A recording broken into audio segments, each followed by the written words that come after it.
and welcome to the Unhinged History Podcast, the podcast where two people who cannot be trusted with Kool-Aid without covered containers because we might spill it when we least expect it.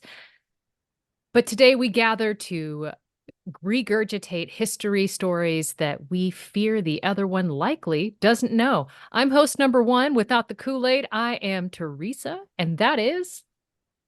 With the Kool-Aid, or I had the Kool-Aid. I'm Angie. I'm host number two, and she is just gonna call me out like that. Yes, it was me. I just poured it all over the floor. It's fine. It's not, the carpet wasn't dark, so we could make sure to see this infraction for years to come. Hopefully, I can get it out. Okay, let's just be Godspeed. hopeful. Thanks, Or just cover the monster. rest of the carpet in the same Kool-Aid so that it's all one Oh, even order. Like, that's what you got to do. Now you just got to redecorate. Got to paint the walls because it's just not going to match with the current color scheme. it's not because our walls are gray and bright yellow. Yeah, I mean, so here we are. These are things. I know one of these days I'll Um, quit being such a monster, but today is not the day. you know what? Don't sell yourself short, okay? You're right. I know you better. You know me better. I shouldn't have to lie to either of us like that. I mean, be honest with yourself. You're right. Jeez. You know, I know technically you should be going first because I looked at our fun list and I'm like, okay, I went first last time. But I will I have kind of a heavier story and I'm hoping to hell that you are your consistent palate cleansing self. I am. Okay. But Because to be yeah. fair, you told me that this was going to be a heavier story, so I did pick a less audacious story. I Okay. chose to be more, I know responsible is the right word, but I chose to be less unhinged. So you are what the Be therapist respectful. does at the very end. You get 10 minutes to the top of your appointment and they go, "We're going to shift topics." And they downshift into this amazing thing so you can leave feeling comprised. And that's what you're going to do. Yeah, I mean, I hope so, always, right? But I instead of going with the original funny topic I was going to go with, I chose a more respectable one. See, I would have thought you would have gone with the funny, like lean in, like we got to purge. I We got to well, brain I bleach. thought about that, but then as you said, like this topic that you're gonna go with is it's gonna leave us with some big feels. I thought out of respect for your topic, I wouldn't go completely like off the rails the other Okay, direction. you'd go for a kinder shift as opposed to sharp right. Yeah, yeah, that's exactly it. Okay. Okay. So I I got surprised by my story. I had something else lined up, and then I went to a hangout with former coworkers and met one of the new members of their pack. And in talking with this woman, Erica, she'd learned, about this podcast. And she told me something that was very heavy and dark. And her eyes filled with tears in just talking about it. And I sat down, like as we were talking, I started to unpack the ramifications of the things she told me, and she just nodded. And then I went home and I just started researching, and it has been a time. So I am going to tell you of the Hmong people still fighting the Vietnam War. I'm sorry, I'm gonna need you to put that whole sentence back together, but in a different order. Okay. There is a group of people, an ethnic minority called the Hmong, who are still fighting the Vietnam War. Who are they fighting against? Let me tell you the whole story. Okay, I'm M- here. My sources are an article from the Washington Post, Finally a Life Out of the Mountains by Ellen Nakashima, Amnesty International report, Lao People's Democratic Republic, Hiding in the Jungle, Hmong Under Threat, punished or published, in March of 2007, 2000, March of 2007. That's how humans say it. Isn't that weird that we do that? As Yeah, soon as it hit 2020, you could say that, but anytime before then, it's it's just 2000 and. awkward. Yeah. Yeah. So, a documentary from Al Jazeera, The Lost Tribe, the CIA Secret Army in Laos. Cool. Okay. Okay, we ready? I know I said enough Just buzzwords to tell you that, you will need hugs, weighted blankets, and hot cocoa after this. Um, do with your antidepressants what you will. So, okay. during the Vietnam War, the CIA created a secret army to combat the Pathet Lao communists. This group was comprised mainly of Hmong people, and Hmong is an ethnic minority within the country of Laos. Are you familiar with the Hmong at all? Only in that I've heard the name in passing, but not, I don't know like their origins or anything like that. Okay. Um, so in the country of Laos, this is new to me. So I'm going to sound like I know what the heck I'm talking about, but this is all brand new. There's 50 different ethnic groups. And until recently, they were mainly divided into three categories. You had the lowlanders or the Lao Iom, and then the Lao Thiong, which refers to the people who live on the slopes, and then the Lao Sung, which are those who live in the mountaintops. And the Hmong belong to that group. Now, as a Okay. people, Hmong live in clan-based societies, and these communities are normally fairly small, and then they're in the north and central parts of the country. And so during the or around the Vietnam War, the so-called secret army that was created was a CIA funded irregular arms force that was established in 61 and led by the 1961. So is this like sort of a militia then? Yeah, but like they had a Okay. very separate like way to do things. And apparently this is kind of like a CIA playbook because, we did the same thing in Afghanistan. Right. Okay. Surprise, like it's yeah. Okay, so this is This this this is checks. yeah, this is what we do, right? Now they were led by the Royal Lao Army Lieutenant Vang Pao, who's an ethnic Hmong. And the secret army reached around 30,000 troops in the early Wow. 1970s, which is a pretty substantial force. And it was comprised of several different ethnic groups, but including the ethnic Lao, but the majority of these were Hmong. Now, this secret Hmong army, their goal was to help downed American pilots. They disrupted supply lines and then they fended off Vietnamese troops. Okay. But the US didn't win, right? So when Pathet Lao came to power in 1975, he rounded up as many Hmong as he could and either killed them or sent them to re education camps that were euphemistically called seminars or prisons. Oh, when I hear seminar, prison isn't what comes to mind, but okay. Yeah, I mean, the seminar just sounds really insidious. And that was my reaction too, was like, I'm sorry, Yeah. what?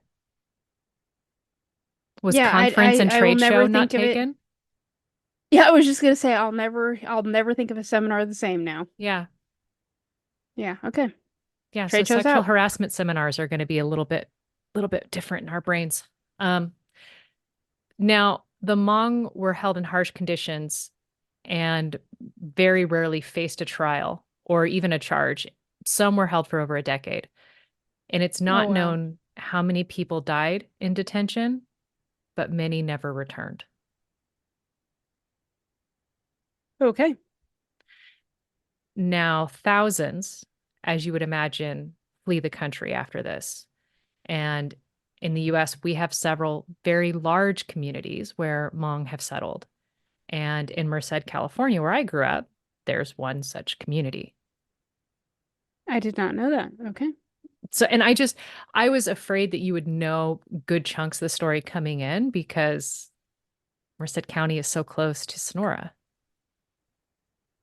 No, I'm gonna say I didn't take an interest in my own like backyard's history until probably the last 15 years.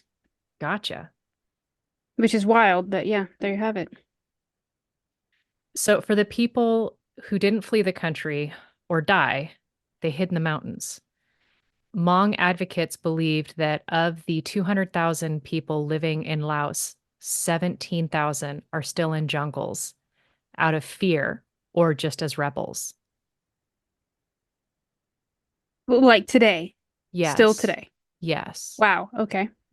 Now, meanwhile, the Laotian government, they purportedly have adopted a quiet policy of allowing Hmong to lay down their arms and stop fighting.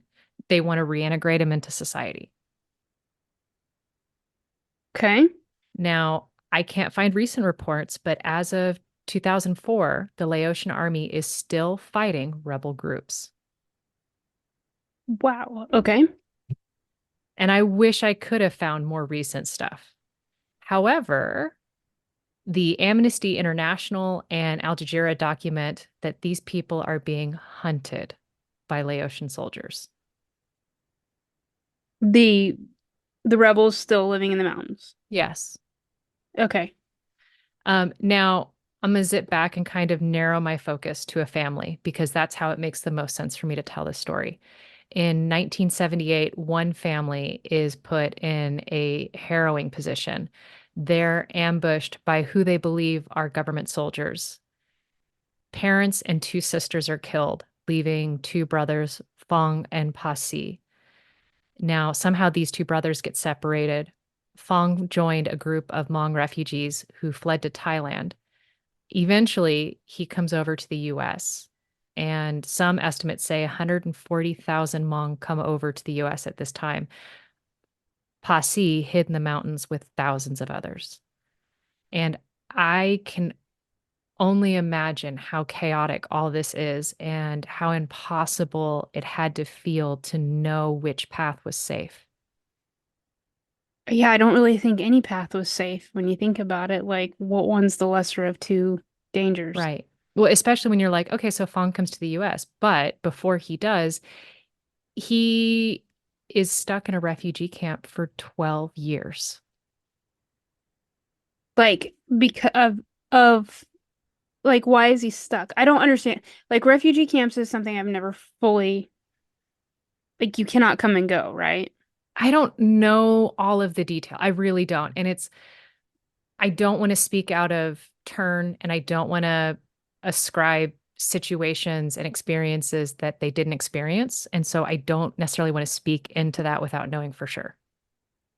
I mean, that's fair. I would almost think that once you're there until some sort of peace has been established, Right. or you can make your way to, a different Some country for asylum.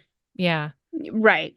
That's what I would think, but like I said, I don't have any knowledge on this particular subject. Right. Well, so looking straight at Fong, now Fong owns a flea market in St. Paul, Minnesota, and a hotel in Laos. Now he dreams about wanting to open a resort back in his home country. And Fong gets reunited with his brother in 2004 when Pa Si finally stopped fighting the Vietnam War. Now, That is Pa Si, insane. that is a nuts sentence, right? Yeah. Nope, that So was over long before like, oh, okay. So Posse's living in this small community with his uncles in small homes. They've got thatched roofs and dirt floors. Back in 1995, it feels so weird to switch between the millennia, and so I feel awkward. But Fong in 95 hears that his brother's still alive, and so he records a message on a cassette tape, and it just Okay. says, "I love you. I want to see you." And he sends it and a photo of himself to his sister still living in Laos. Oh, I thought the sisters were killed. I don't know how many siblings there are. Like, I'm assuming there's more than just the four kids and the two Oh, parents. okay. Gotcha. Be I'm Gotcha. just, Okay. it was that group that was there with the soldiers. Okay, gotcha. Um, so Fong sends this to his sister who's still living in Laos, and he's still in St. Paul at the time. It takes his sister 3 years to track down Posse. And when she did, he's living in a hut with a rice paddy on the edge of a forest with about 60 people in this small community. And she shows Posse a picture, and then plays the recording for him. And for us, the Vietnam War was waged from 1955 to 75, but Posse was still afraid to leave his community. For him, the war was still active.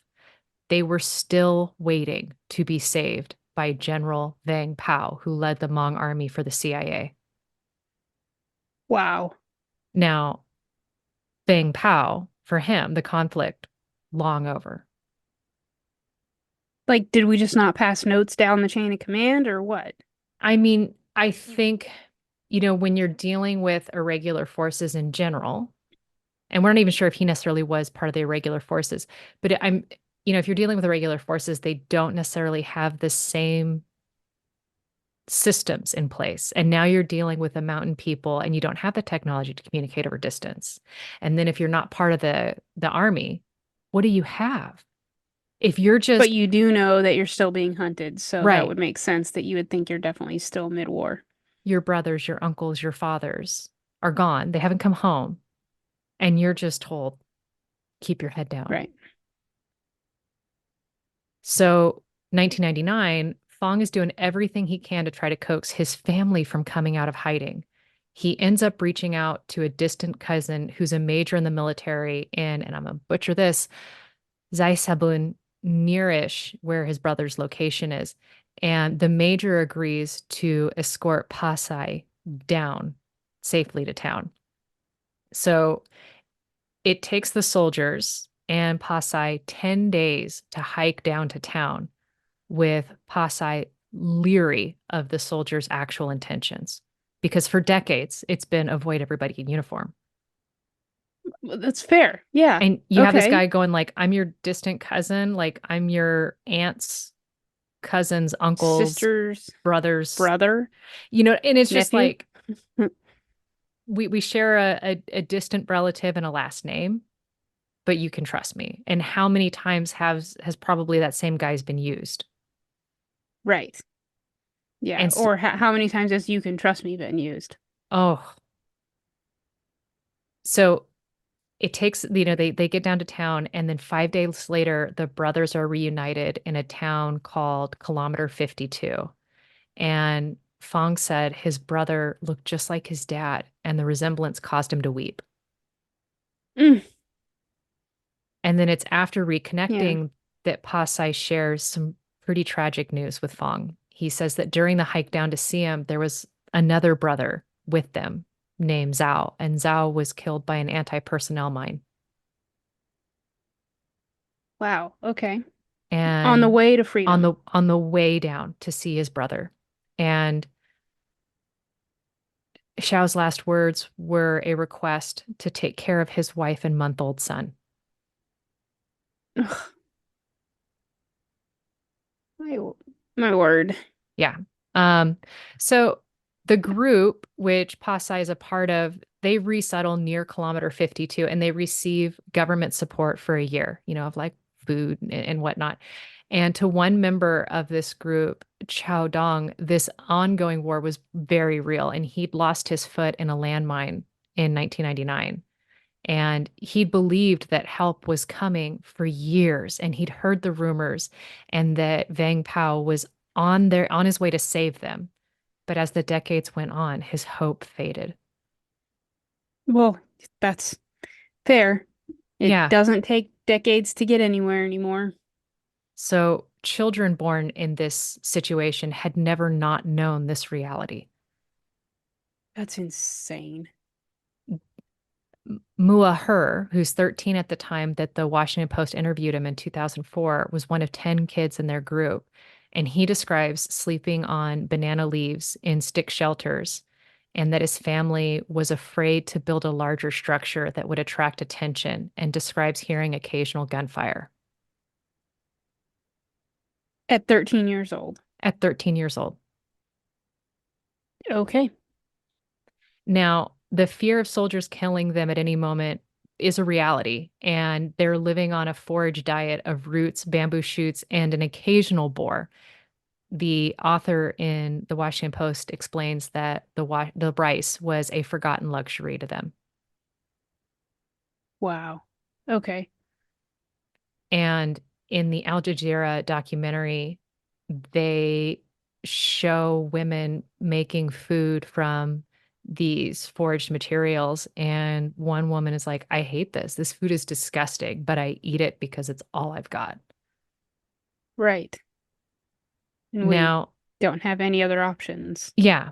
hmm So, meanwhile, Fong and his brother, they're reunited and they look for ways to help their people. And Fong owns a hotel in Laos, and on the wall, there's four clocks: Paris, Bangkok, the local city, and Minnesota, which is one of the communities that accepted a large portion of Hmong refugees. I don't know why, but Minnesota seems so random of all the. Yeah, and I don't know how these communities were chosen or decided because Merced and St. Paul feel extremely disparate. Well, yeah, and at least Merced kind of makes sense because we're California's here. Like Merced's kind of in the middle. Like let's just But why that makes Merced? sense. I don't understand how that makes sense. I mean, like my best guess is maybe they're following someone else who already settled in Merced, like who came through maybe San Francisco or something, and that's where the community takes roots, right? Like, but St. Paul makes absolutely no sense. Like you had to come through the West Coast and then all the way through the Midwest to make it to St. Paul first. You know what I mean? I'm sure they've got Like that's airports a just like journey. we do. No, Either way, I'm not yeah, saying they don't. It's just so random. Like you'd think you would settle in the first or at least end up in the first safe place. Like yeah. why keep going, I I'm guess. I'm assuming it's just where the community said we've got space. I don't know. It Yeah. and I didn't even I didn't even think about how to look that up because the enormity of the whole story itself was too heavy. Well, You know, like the how would you? I don't know. I don't There's know. no, yeah. So zipping back, Posse, he's talking about how tough it was for him to re-enter society. And he's sitting in this hotel lobby as the Washington Post reporter is talking to him, and he's seeing guests stream through. Now, up until 4 years ago, he'd never seen a car or a TV or a cell phone. And now Oh he's in gosh. a hotel lobby. Like none of Watching, this. right. This doesn't Yeah, exist for him. right. Now, despite all of that, his dream is to be an accountant. That is not what I thought you were going to say. I didn't see it coming either. That said, it's a Okay. very interesting one. And he wants to see his children who were born in hiding get an education. I think that's the dream of every parent. Now, looking at because I didn't know how to get my hands fully around this story and all of its pieces. So it's coming in kind of a broken narrative. But General Vang Pao, the patriarch of the Hmong people, that many hiding in the mountains are waiting for saving. He, he died in the US in on January 6th, 2011 in Clovis, California, That's which so weird. it is so foreign because I know there's a large population of Hmong in Fresno, and Fresno has a yearly Hmong New Year celebration.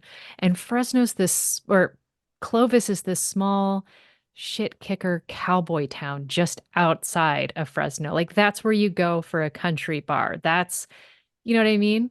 Maybe that's where he went for peace. I mean, if you like think of his life, maybe that's where he chose to be. Yeah. I don't know. It's still just like Clovis. Like all of the cities in here, I'm just like, that was a choice. Now, Vang Pao lived his life for years believing that his people might one day be able to return home to Laos, to the mountains, to their communities. And he'd spent a large portion of that time working with Senator Norm Coleman in Minnesota in hopes to press the Laotian government to create a safe haven for the Hmong people to resettle and to also, if that's not appropriate, like let's get more Hmong out into the US. I So bet you he, that's how they made it to Minnesota if he's working with that senator. well, I think it was because he already had ties to that senator. I don't think you just randomly That's reach out yeah. to somebody in Kentucky and then be like, I'm gonna make friends with you and then get a bunch of people to move out there. No, that's what I'm saying. Like if he already had ties to that, Yeah. perhaps maybe that's how some of us ended up, you know what I mean? Anyway, that was totally a side quest there, but No, that as soon as you it's said not a Minnesota, wrong, like, yeah, but I mean, because there's a couple of pockets. There's, like Minnesota, I think Seattle, and then Merced County. Well, and obviously like Fresno County, but um so according to the 2005 census, there's 450,000 Hmong still living in Laos. And that's not a small number, but it comprises 8% of the country's total population. And that makes them the third largest ethnic group. Now, unfortunately, for the third largest, the dominant majority makes up 55% of the population. So right. 8 versus 55 is pretty stinking small. And then in 2007, Amnesty International released a report. And one thing that they published was no comprehensive data around how many people continue to eke out of living in in the Lao jungles on the run from frequent attack by the Lao People's Army. A precise figure is impossible to calculate. Independent observers are not allowed to access the groups and are moving around in the jungle. There is also movement between the jungles and the mainstream Laos as people leave their hiding places and try to assimilate into regular society. Current estimates by observers and lobby groups range from several hundred to 3,000 to as many as 17,000, although the latter figure is probably a significant overestimate. Of people that have come down and tried to assimilate. Of people who are still there. So it could be a Okay, couple okay. hundred, it could be 17,000, it could be any number in between. That's insane. And then you can't get active data on it either. Like Right. I mean, because you think about it, Posse and his group were a 10-day hike down. that's insane. That's a remote place. It's wild to me that to this like still today we have places like that. Like there Yeah. isn't another way down. Right. That you just don't take the bullet train or get on the Nope. express bus or Get a helicopter. just Uber. I'm going to drop my location. Yeah. I'll see you in 10 days, Uber. I'm the person in the purple hair. I'll be on the side by a tree. Um, now Bring when I snack. yeah, pretty much, please, I'll pay extra. I'll tip. Now, when I was growing up in these Hmong communities, I took for granted what I was around. And I got to see their ethnic dress for the various festivals. And we had traditional folk song performers regularly come to my middle school and elementary school. And one of them, I remember very clearly, played this traditional Hmong flute called a kang. And I'll circle back to that because I kind of want to end on the kang. Now, both middle school and elementary school in different places had what were called memory quilts that were hung on the walls. Okay. And these quilts were comprised of scraps of sentimental fabric, and they could be clothing from a late loved one or a piece of baby garment or scraps of wedding garments or just a shirt that had been worn on a memorable occasion and is now worn out. And so instead of throwing that out, that fabric was recycled. And the the quilts were done in kind of a mosaic fashion and they have very bright colors and embroidery and they are very clear at depicting visually these family stories and the quilts flow with a narrative. You can see how you're supposed to read this quilt. That's so And cool. just thinking about this and sitting with the wee bits I know about Hmong culture, I started to, kind of look up what can I see, what can I learn? Because I feel like since I'm reflecting on this, what am I not thinking about as I reflect? And I went to a website called allocation.com. And from that site, they say in the refugee camps of Thailand, it was discovered that the story clothes were a source of income as more and more Westerners and tourists offered to buy them. While in the camps, the men could not farm and therefore feed their families, but the women continued to engage in their stitchery. Interesting enough, it's the men and not the women who drew the stories for the women to stitch. The stories included not only depictions of everyday life from the old days in the hills of Laos, but also the folk tales and the stories of their escape to freedom.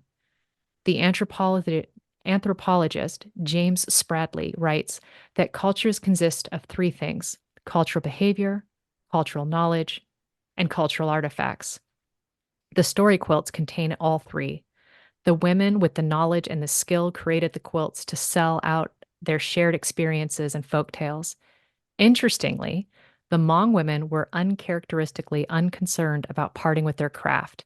It's the emerging generation that has derived more value from the story quilts they still own.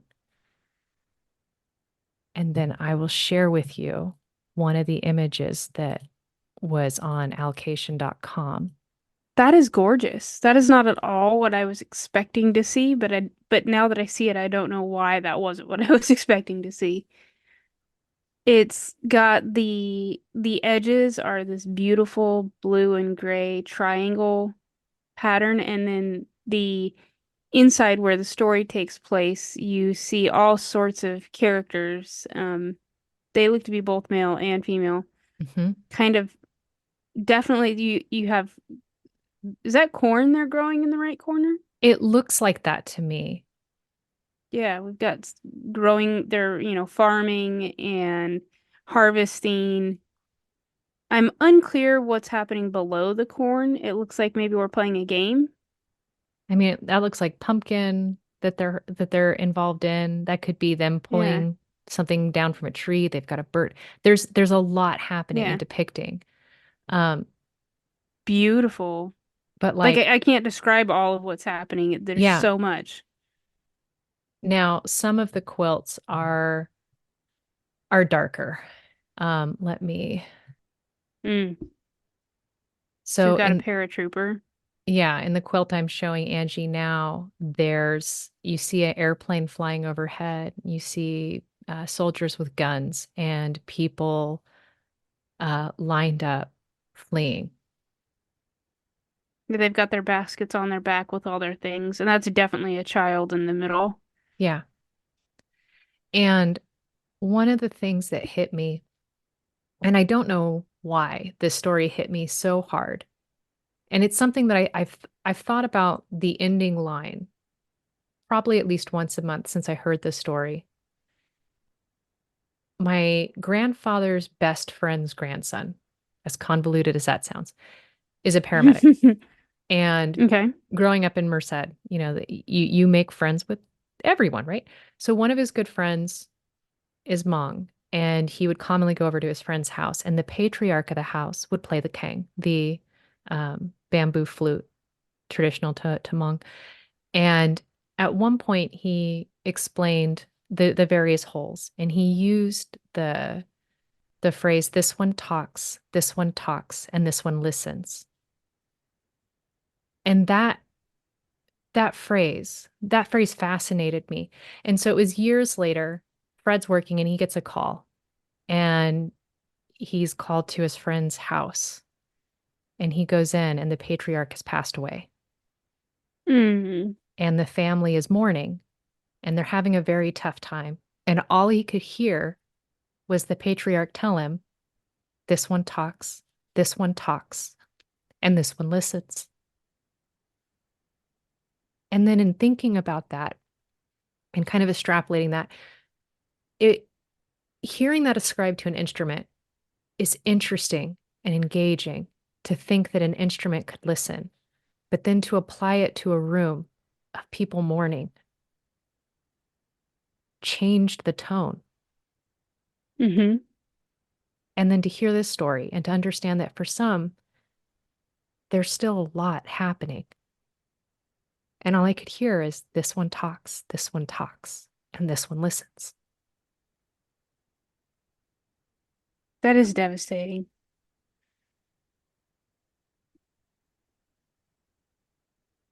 Hmm. So now you know why I needed a palate cleanser. On a completely different note, their artistic abilities are amazing. Yeah.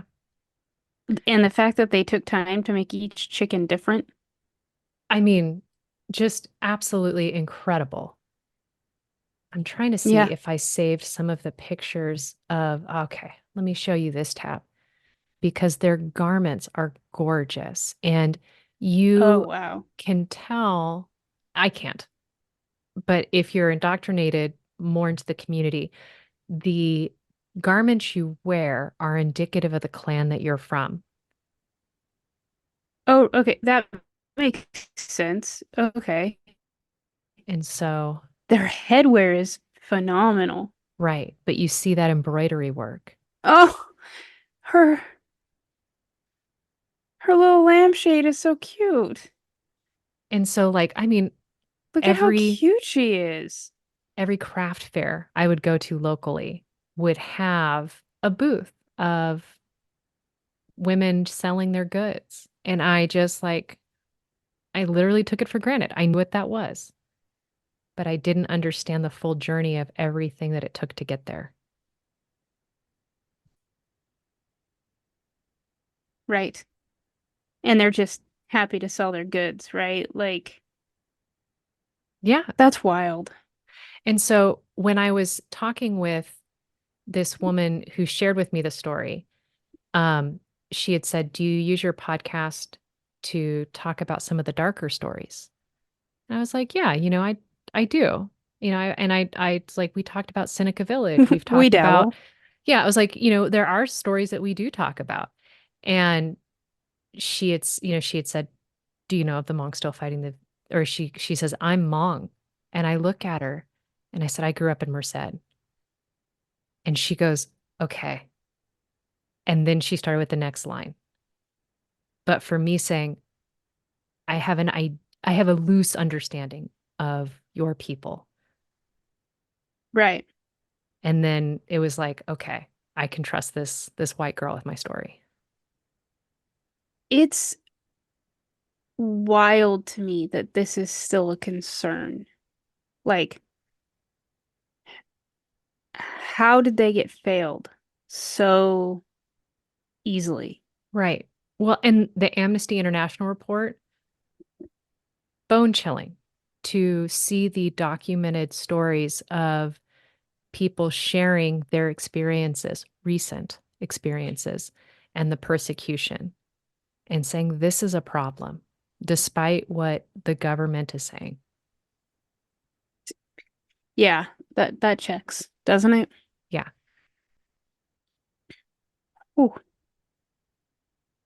And so I can only hope that I shared this in a way that is edifying to Hmong and anyone who can hear this and whose cultural identity has a shared dark persecution. You know what I mean? Because I don't want to say it and Hmm. sound flippant, and I don't want to belittle them or undervalue their experiences. And I don't,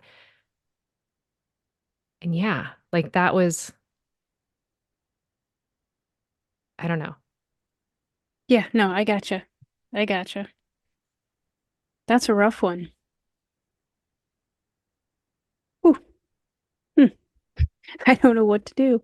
You're up. Oh, great. Okay. Yeah.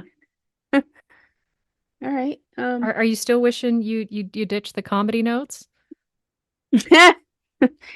I mean, no, I think I did good. I think I did good. Okay. Um, all right. I am gonna tell you the story of Eleanor of Aquitaine. Are you about to sit here and tell me you know her whole life story? No, I feel like that name should be more familiar than it is. I think that it'll come to you. Like it's definitely a noteworthy, like you've heard it. You're familiar. Okay. One of the things I meant to look up and I forgot because this story gave me a lot of side quests. Um, your warrior queens or your Middle Ages queens, the fighting the trees, Gunhild. Grund and or Fredigan and Grunhild. Or no, I What did years? Fredigan and Brunhild. That's what it was. Brunhild, that's right. Okay. What years were they? I was trying to kind of place her in a time frame, but I couldn't remember. Um, I don't think they're the same time. So Fredigun died in 597. Okay, okay, so we're 500 years later. Okay. Okay, so we're at a I couldn't thousand. Yeah, yeah. I couldn't quite I didn't think they were still on the map at the time, but at the same time I was like, you know what? If she knew them, this story would be very different. Oh, Um, so that say my main sources are englishheritage.org.uk. An article on thecollector.com had a really great kind of summary of her life. And then the BBC, because I love me some BBC, it's hard not to. right? Um, that being said, Eleanor was born about 1122. She is the daughter of William, the 10th Duke of Aquitaine, and her mother's name is Honor. And I think that's a really cute name, It is. right? So, just for some location understanding, the Aquitaine region of France is the southwest corner of France. It borders the Atlantic and the Pyrenees Mountains, which border with Spain. In the Middle Ages, Aquitaine was a kingdom and a duchy whose borders moved quite a bit. Their history is quite involved and things are happening. Like Aquitaine is a really relevant French region. Like a lot of history happens right there, Yeah. across French history. But just so keep that in mind. So basically, also, Aquitaine region is about a third of all of France. So if that helps to kind of understand the power with which her family is operating, Okay. like So it they might are be a wealthy. duchy, but it's a big ass duchy. It's a big ass duchy, and the thing that I didn't fully understand is at the time it is considered a kingdom of its own right. But it is also still within the fold of all of France. So I don't fully understand how that works. But Charlemagne in the 700s gave the quote unquote kingdom to his son as the ruler. And at which point it switched to becoming fully integrated into French society, or if it ever really disintegrated from French society, I'm unclear of that. But all that to say, that gives her, you kind of have an understanding of the situation she's in, right? Yeah, I'm So, with you. given her place and position at birth being in one of the most cultured courts in all of Europe, she would have been given an excellent education. Like, better than most male children anywhere else of the time, which I think is so important to note because, as we know, we don't often know girls' birth dates and we don't often see them with exceptional educations, but she had one. And as such, she would actually go on to become a big patron of both writers and poets, which I think is really Hmm. cute. First side quest, because I could not help but mention this.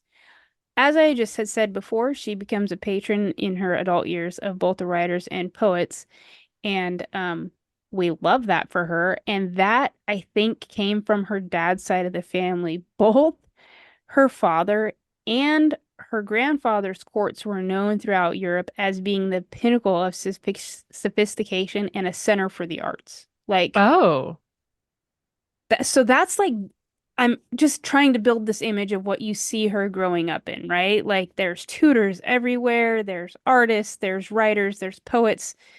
It's a big deal. this is And idyllic. right? Yeah, in my opinion, absolutely.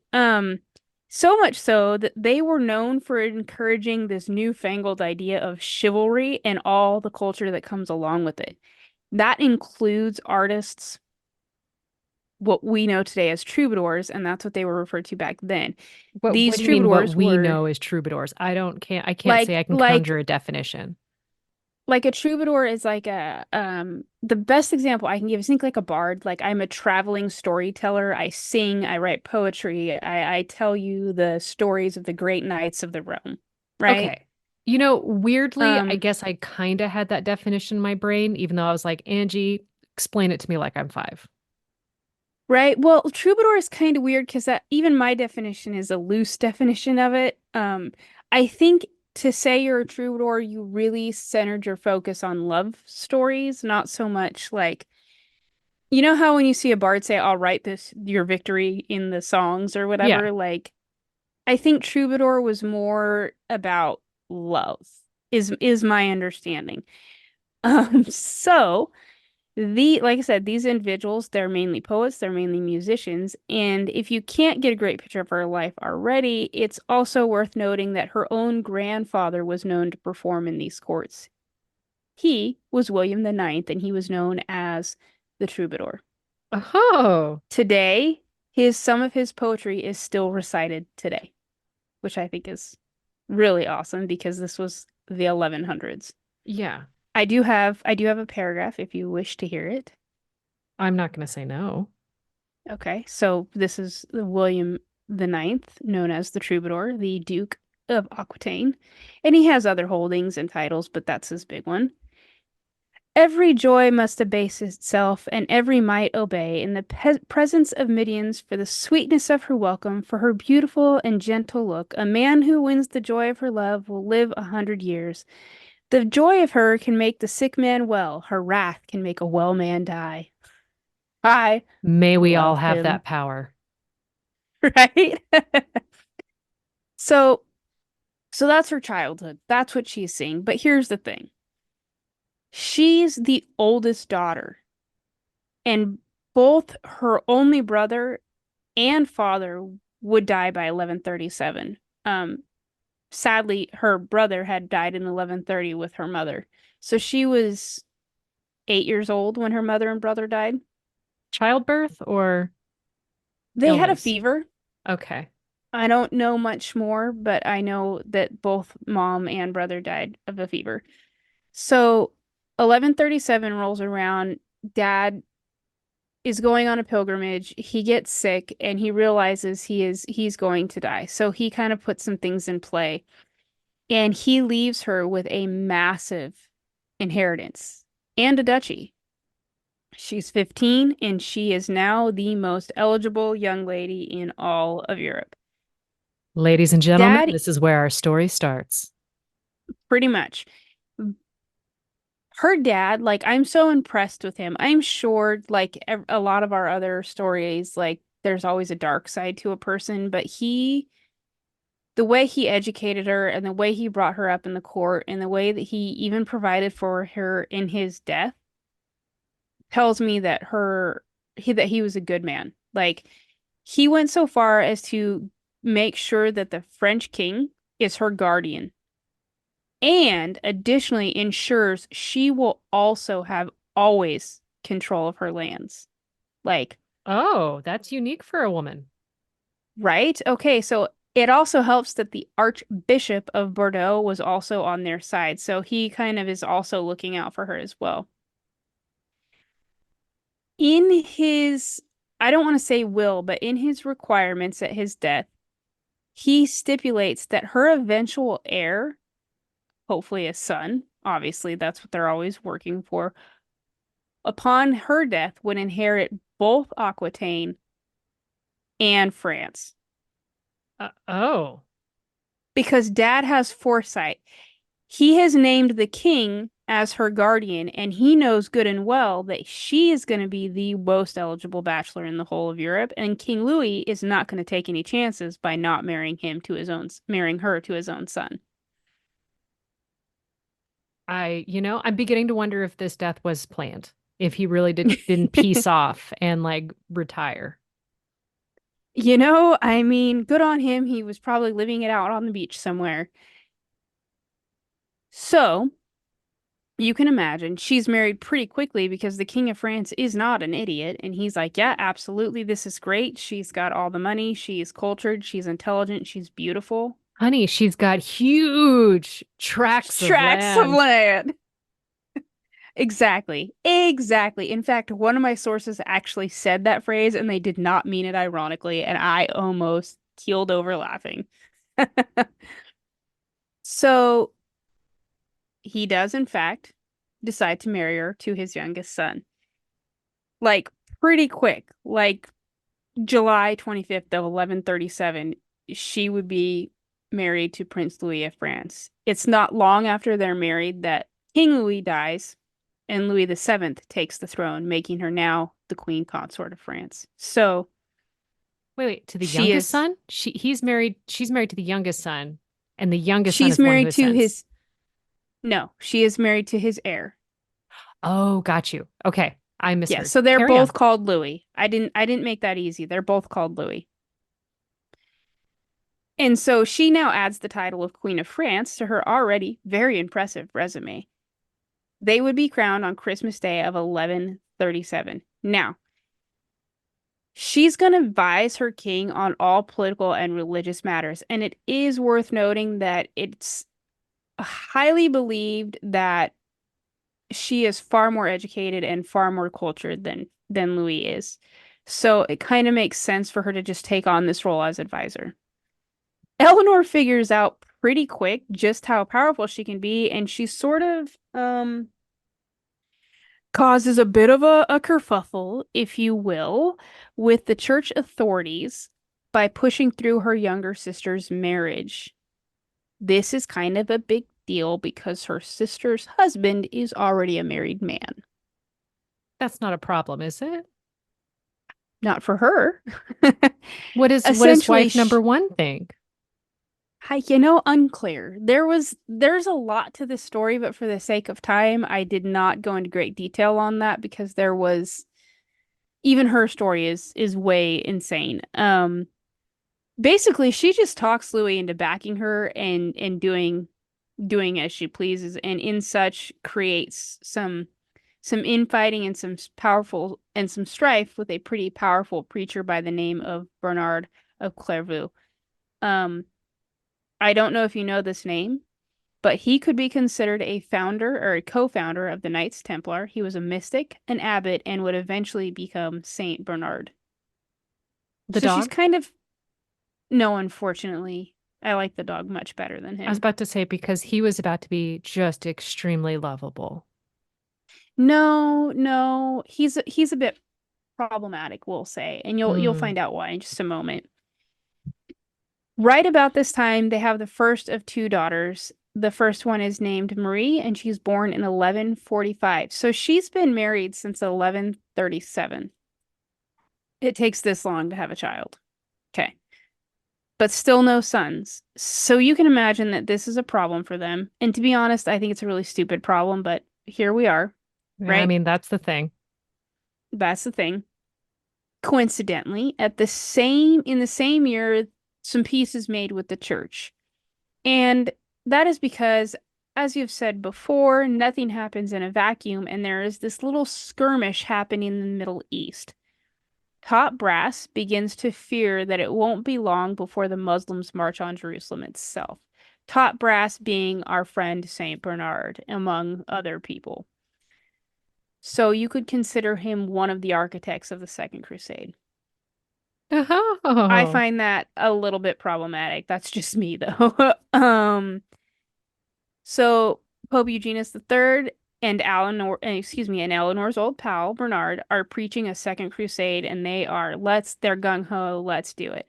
Louis, being a king of France, is compelled to go, and Eleanor, being a total boss, is not one to sit by and knit by the fire.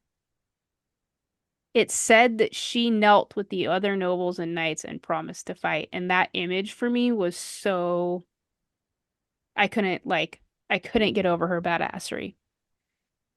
Let's just say this though. The Crusades were a disaster for Louis. He proved to be both weak as well as an ineffective military leader. Now, the whole reason I wanted to tell this story, and sadly, I lost my first source and couldn't find it again, gave a really great description of Eleanor's situation here and why it was so quote unquote allowed. Hmm. Eleanor gathered an army of 300 noblewomen to join the men. Women. Now imagine if you will, they're mounted on horses, 300 of her noble ladies and Eleanor in full armor. She refers to them as her Amazons. I can't even with this woman.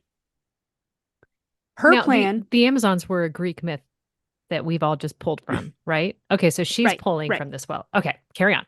right, exactly. Because education, she has one. And I just need you to have this full vision with me. Her plan with these 300 ladies is to march with the army and care for the wounded. But they are going in full armor and badassery. So Now, they're more Valkyrie, but you know. okay, yeah. This might be my favorite imagery of it all. She does this as the Duchess of Aquitaine, not as the Queen of France. Oh, Cersei, is that you? ça She's flying under say. her own banners with her own men because she did come from Aquitaine. So it's highly the likelihood that she would have only brought 300 women is very low. She would have brought her own troops as well. Now, to take a moment here, it's worth mentioning that the Aquitaine region is way ahead in just about everything than Paris itself. Like things like manufacturing, art, culture, trade, and the economy, Aquitaine has the one up on Paris across the board. But the downside to all of this is by this point, it's pretty clear that her marriage to the young Louis is not great. She refers to him as a monk. That could In explain his the lack of defense, children.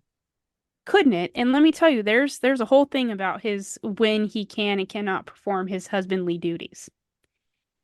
Now, to defend his honor, if you will, he Please was say this is, originally are they going to have the thing in court where she wants to divorce him and saying because he can't perform and then he's got to try to get it up in front of a crowd? no, unfortunately, no.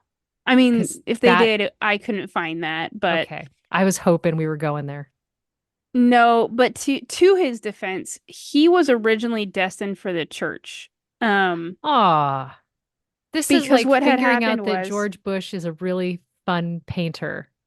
And you kind of really wonder what his life would have been if he just went to art school and opened a gallery.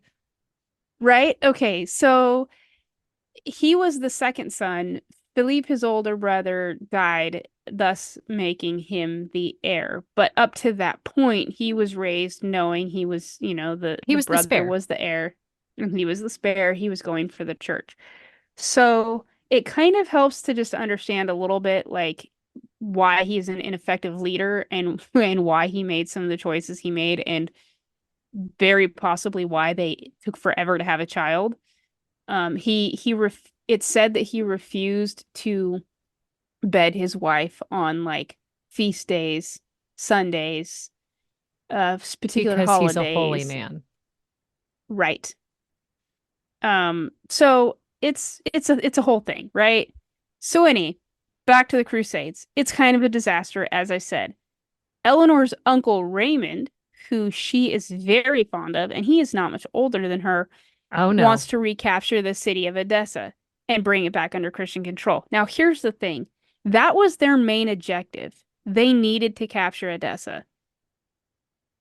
Basically, the idea that Turkish and Muslim forces are constantly attacking Antioch, if Edessa was under control, it would make this safer for the region as a whole and for the European troops coming in. So that's the point. Like, let's capture the city, let's take the city, let's make the city safe. But Louis doesn't want to. He instead wants to take his forces straight to Jerusalem. Of course he does. Of course he Glory does, even seeker. though that's not what they set out to do. Whatever, Louis, you do you, I guess. But a fight breaks out between Eleanor and Louis leaves for Jerusalem. Our girl stays with her forces in Antioch and her uncle because I do what I want. Now, there is a story that says that King Louis actually basically just kidnapped his wife and took her with him. However, that doesn't really check because almost immediately rumors break out. Like I said, Raymond is only a few years older. He's quite the looker. He's way more manly than Louis. So the rumor is Okay. that he and Eleanor are having a bit of an affair. Some cousin loving. Yeah. Outraged, and rightfully so, by these rumors and her husband in general, Eleanor makes a play. Technically, she and Louis are third cousins, and as such, were too closely related for marriage to be legal. Is there a butt However, coming? There, okay, there it is. well, to me, here's the but. They've already been married for 10 years. Okay. Like, this feels like it's a play, but it also feels like a play that came a little late, like when it was convenient for you. You know, we didn't figure this out in the first couple years. But to be fair, that's when affairs happen, when it's convenient. That's true. There's no evidence to state that there actually was an affair. There's a lot of historians that say if there would have been, she probably would have come back from the crusade pregnant. But she did not. Louis fails to take Jerusalem, and their armies eventually return home in great defeat. It is said that they actually returned to Europe in separate ships. And I think that's That hilarious. is. Like, no, You're goodbye. I'm taking your taking a own different taxi plane. home. I'm not dealing with you. I called an Uber, okay? Um, Sadly, though, Uncle Raymond dies. He would not survive the next time the Muslims showed up in Antioch. His head would be sent to the Caliph of Baghdad, basically gift wrapped. So, like, Oh, our girl's a little upset, right? She makes it back from the Crusades. I guess, I don't know, maybe they patch things up a little bit, her and Louis, and they have one more child together, another daughter named Alice in 1150. By 1152, their marriage is officially over. There's a lot of reasons, clearly, like it's pretty evident that there was some issues, but most believe that it was because of the lack of a son. I'm calling BS on that. Like, I first think of it's the all, lack of ability to make a son. right? Yeah, there's whatever. It is what it is, and it often gets blamed on the lack of the ability to have a son. But now, the newly single Duchess wants to stay single and have a girls' night every now and then. But given her wealth and her lands, that's not really an option for her. Um, because evidently, like, kidnapping is a thing. And I don't like if this for she her. were if she were to be kidnapped, they could take her lands by force. So, in the same month of her divorce or her marriage being dissolved, there is an attempt to kidnap her by Geoffrey of Anjou. Eleanor Of escapes. course, it's It's a said, Joffrey. right? Asshole. It's a freaking Monday. Lord forgive me.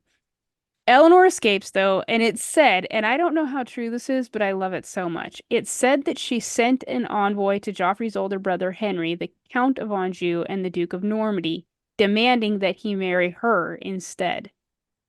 Like I said, not clear if that part's true, but I love it for her. But whether or not it's true, just 8 weeks after her marriage to Louis was annulled, Henry and Eleanor are married on the 18th of May, 1152. That's a hell So of a great for switcheroo. her, right? He is such a rebound guy. In 1154, so 2 years later, Henry would become the King of England, and Oh, Eleanor would give him 8 children. 5 of them were boys. so it wasn't her bits. That's what I was just gonna say. Yeah, so Louis, looks like it might be you. Yeah, that sounds like a She, you problem. right? She is very active in Henry's government for about 20 years. However, it's believed she thought he was a bit of a negligent father. He was a bit of a philanderer, lots of Oh, mistresses, the things, he's right? making other children. Yeah.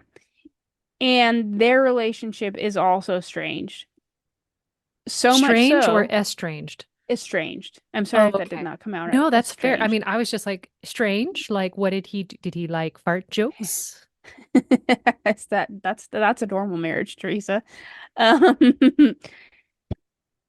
but for her, that's fine. She just decides to go back home to Aquitaine in 1166. At this time, she takes two of her sons with her.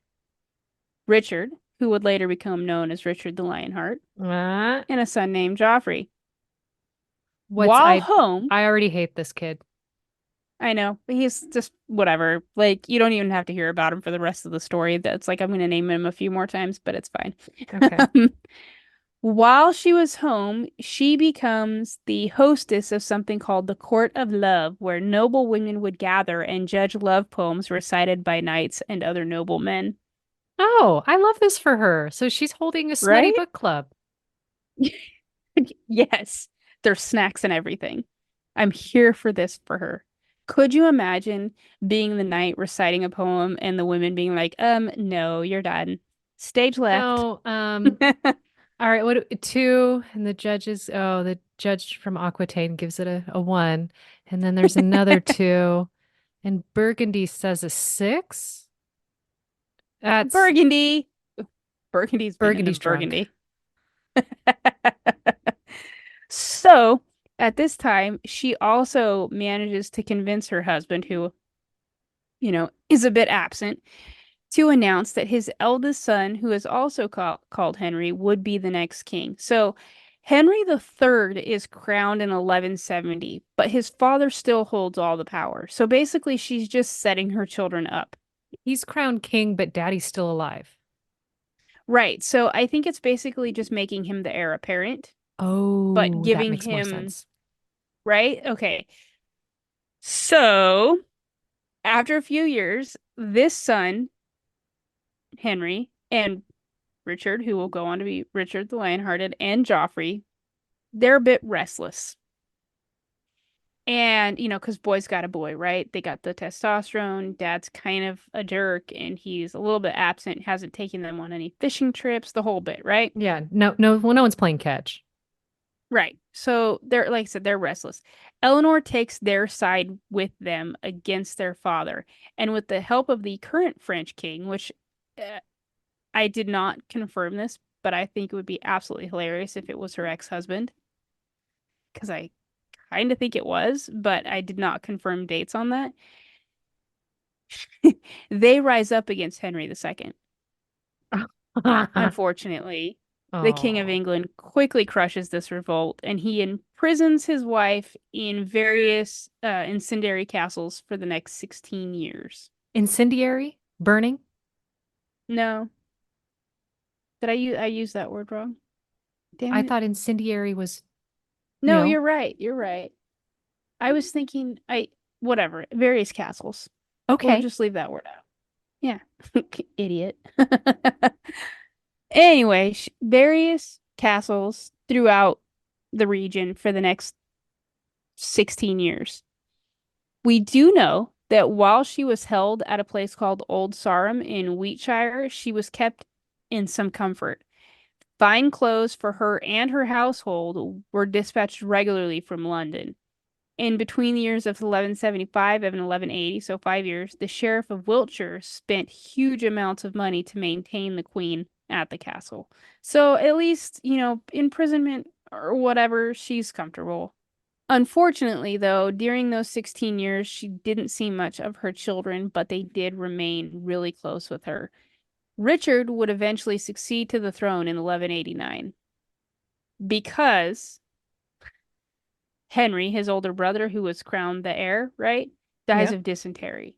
Didn't see that coming. I mean, I knew as soon as I was like, I remember Richard the Lionheart, Hmm. and so I was like, this is where we're going. Yep. Yeah, but did you see dysentery? Because I didn't see the Oregon Trail happening, I but evidently here we are. I didn't either. Right. But it wasn't So Richard syphilis. comes. And it wasn't syphilis. I know. That's twice in the same amount of weeks.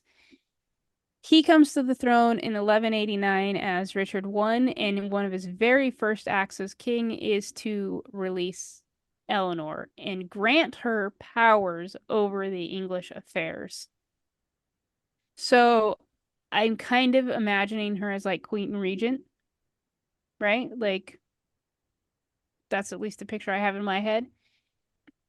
During the last 15 years of her life, she does amazing things. She's an extraordinary ruler. Richard spends most of the time away on the Crusades, so Eleanor acts as his regent along with the younger brother, Prince John. The Prince John. Yeah. Ducking the thumb, finger in the ear. That Oh Prince yeah, John, yeah, yeah, yeah. right? Um, Technically, her official role in the English crown ceased when Richard died in 1199. She devastating. He took a wayward arrow, and she was never going to recover. It is believed he was her very favorite person in the whole wide world. So he dies. It's 1199. She maintains influence, but she technically is not. She's retired essentially. In 1201, she joins a nunnery because, you know, that's what you do when you're an affluent older lady and you wish to retire. The nunnery is called Font Ronde, if I pronounced that right, and this is an institution that she had been a regular donor at. At this point, her health starts failing. She tries to remain as close as possible and very involved in the affairs of Aquitaine, but in 1204, she dies at the age of 82 years old, That's good. right? That 15 years she spent, like, there's so much happening. Like, she is kiboshing infighting between her grandchildren, and there's just so like she had her hand in absolutely everything, and she was so good at what she did. She maintains her role as one of the most influential people of all of medieval Europe. At her death, the nuns at the convent called her, quote, a queen who surpassed almost all queens of the world. She's not I wrong. love her. Or they're not wrong. No, not even a little bit wrong. Like, in my mind, the three images I have of her are of her childhood, growing up in her father and grandfather's courts, her riding into battle in full armor under her own banners because F you, Louis, and then this older matriarch of society that's literally like she knows what's up and she is just putting pieces on the chessboard and setting it so that it fares well for not just her but the people around her. And I just cannot get over it. And unfortunately, because she's a woman and she's a woman of power, up until very recently, she has been vilified through history, and the failures of the Crusades were blamed on her for centuries, even though it was, That's accurate. you I, know, expected. right. But that's Eleanor of Aquitaine, and if you enjoyed learning this, there is literally so much more that could be shared, gossiped columned, if you will, because her life was something. I love this for me. Yeah, there you go. And I love the fact that it's 500 years after Fredegonde and Brunhild so that we actually have more of that information in English. Yeah, right? Like that was the best part. I mean, she obviously was French and she spoke French, but she also held the English throne. So good for you, you know? I mean, they spoke French too, because lingua franca, but there you are. I love this. Thank you. You're And welcome. that was a delightful palate cleanser from my story. So I appreciate it. Thank you for You're bringing welcome. me Like out I of the said, funk. it was the most respectful palate cleanser I could do. You know, Because the I other two options were wild. They're maybe coming, there don't wasn't a worry. bad choice. Maybe this was just going to be Teresa wins no matter what path Angie picks. I genuinely believe my other two options that will be coming in the next 2 weeks, you will agree that you're going to win no matter what. However, given that I knew your story was going to be more intense, I wanted to be respectful of your story and not just make that hard right into the bushes. Fair. So, Fair. so there you go. There's There's the story of Cersei had she lived. And didn't have to shave her head and walk through the streets. Fact. And Eleanor didn't have a twin brother, so yeah. Okay, so there's a lot of, Yeah. dissimilarities, separates, differences. That's what I'm looking for. I like separatists better because incendiaries.